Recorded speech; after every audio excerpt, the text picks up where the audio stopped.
तो अमेरिका से बात नहीं करेगा ईरान, यह कह दिया गया है। न्यूक्लियर प्रोग्राम पर अमेरिका से ईरान नहीं करने वाला है बात, यह supreme leader Ayatollah Ali Khamenei की तरफ से क्लियर कट कहा गया। अमेरिका के साथ बात करने का कोई फायदा नहीं है। धमकी के बीच बातचीत करना सरेंडर जैसा होगा। धमकी के बीच कोई भी सम्मानित देश बात नहीं करेगा। जी हां, अमेरिका से बात करने से लगेगा कि ईरान डरा हुआ है। यूरेनियम संवर्धन पर ईरान किसी दबाव के आगे झुकेगा नहीं, ये सीधे तौर पर खामनेई कह रहे हैं। तो आयतुल्लाह अली खामनेई को आपने सुना। इस बीच एक और बड़ी खबर इजराइल के खिलाफ। ईरान ने भी जंगी तैयारियां तेज कर दी है। ईरान ने मिसाइल साइट्स को एक्टिव कर दिया है। ईरान की जंगी तैयारी का सैटेलाइट जो तस्वीर है, इमेजेस है, वो सामने आई है, वो इस वक्त आपको दिखा रहे हैं। यानी जो तैयारी वो एक तरफा नहीं है। ईरान ने भी भांप लिया है कि बहुत जल्द उसके खिलाफ विध्वंसक एक्शन देखने को मिल सकता है।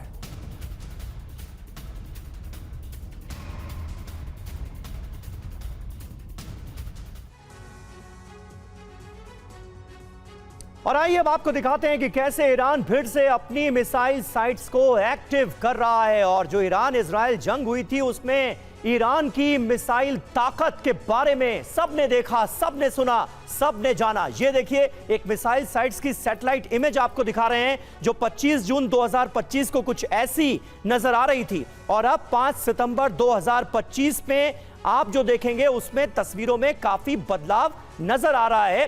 पहले ये पूरी की पूरी साइट नॉन एक्टिव मोड में नजर आ रही थी सैटेलाइट इमेजेस में, और अब एक्टिव मोड में नजर आ रही है। यहां पर काफी कुछ नया निर्माण भी साफ तौर पर सैटेलाइट इमेज में नजर आ रहा है। तो पहले और अब की तस्वीर में बड़ा बदलाव सामने देखा जा सकता है। और देखिए, इस बीच युद्ध का अलार्म भी कैसे बजता हुआ अब सुनाई दे रहा है। इजराइल वर्सेस ईरान, एक बार फिर से युद्ध की तैयारी कैसे है ये आप समझिए। इजराइल के हमले से तबाह हुए थे मिसाइल साइट, जो अभी हमने आपको जून और अब की तस्वीर के बीच में हमने आपको डिफरेंस दिखाया। ईरान ने मिसाइल साइट्स को एक्टिव किया है। जरा आप देखिए, वो इमेजेस भी आप देखिए। खोजेर और परचिन में मिसाइल साइट पर फिर से निर्माण शुरू हुआ है। इससे पहले इजराइल के हमले में यहां भारी विध्वंस हो चुका था। जी हां, शाहरुद में भी मिसाइल के प्रोडक्शन की तैयारी तेज कर दी है ईरान ने। जल्द से जल्द प्रोडक्शन शुरू करने का लक्ष्य रखा गया है। चुनौती देखिए सबसे बड़ी क्या है। इजरायली हमले से मिसाइल साइट के मिक्सर को नुकसान पहुंचा था, फ्यूल सेंटर को भी नुकसान हुआ था। मिसाइल बनाना मुश्किल लग रहा था उस वक्त ईरान के लिए, लेकिन अब यहां पर बहुत तेजी से काम हो रहा है। ईरान के मिसाइल कार्यक्रम पर प्रतिबंध की भी तैयारी है। संयुक्त राष्ट्र मिसाइल कार्यक्रम पर प्रतिबंध लगा सकता है, ऐसी खबरें सामने आ रही हैं। संयुक्त राष्ट्र का रोल ईरान को लेकर प्रोफेसर सतीश कुमार, आपको क्या नजर आ रहा है? और पूरा जोर लगा दिया गया है, पूरी ताकत लगा दी गई है परमाणु कार्यक्रम ईरान को का जो है वो उसे किसी तरह से रोका जा सके। क्या यहां पर ईरान के लिए रूस एक मददगार देश साबित होता हुआ नजर आ रहा है आपको?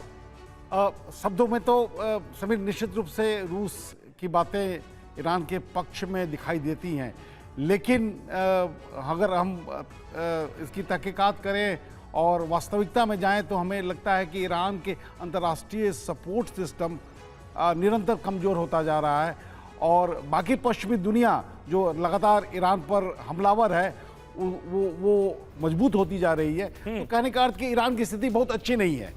अब वो अमेरिकी राष्ट्रपति की बात को माने या ना माने, अमेरिका से बातचीत करे या ना करे, वो मायने नहीं रखता है। वेस्ट एशिया का पॉलिटिक्स जो है बहुत ही कॉम्प्लेक्स हो गया है, और फिलहाल आपने देखा होगा कि सऊदी अरबिया और पाकिस्तान के बीच में जिस तरह का डिफेंस टाइज हुआ है उससे स्थिति और बिगड़ गई है। वो किसके पक्ष में है, कहाँ पर जाएगा? इजराइल के पक्ष में, क्योंकि सऊदी अरबिया और ईरान के बीच में द्वंद्व की स्थिति है। तो कहने का अर्थ ये है कि ईरान को जो अपनी लड़ाई लड़नी होगी वो अपनी बूते पर लड़नी होगी। उनके जो प्रॉक्सी थे वो बहुत हद तक तोड़ दिए गए हैं अमेरिकी और बाकी पश्चिमी शक्तियों के द्वारा।